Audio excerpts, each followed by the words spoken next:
নমস্কাৰ সকলো অসমবাসীক আমি আমাৰ সমৃদ্ধি নাৰী সংঘৰ পৰা আন্তৰিক নমস্কাৰ জনাইছোঁ। ভাল লাগিলে কালি মোৰ মৰমৰ ভণ্টি আমাৰ মই মৃদু বুলি মাতো, এনেই মধুস্মিতা চিতিয়া।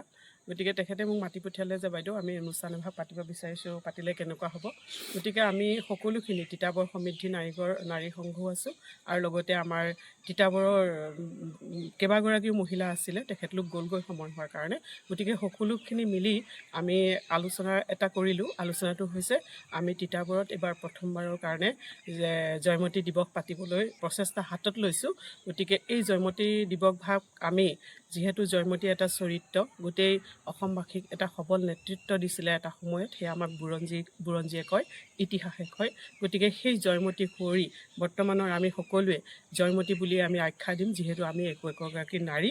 গতিকে এই নাৰীসকলৰ নেতৃত্বত অহা মাৰ্চ মাহৰ 27 তাৰিখে আমি জয়মতী দিৱস ভাগ পাতিম বুলি আশা কৰিছোঁ। সেইমৰ্মে আমি এখনি সভা আজি আয়োজন কৰিছিলোঁ আৰু আয়োজনত আমাৰ ইতিমধ্যে সিদ্ধান্ত গ্ৰহণ কৰা হৈ গৈছে।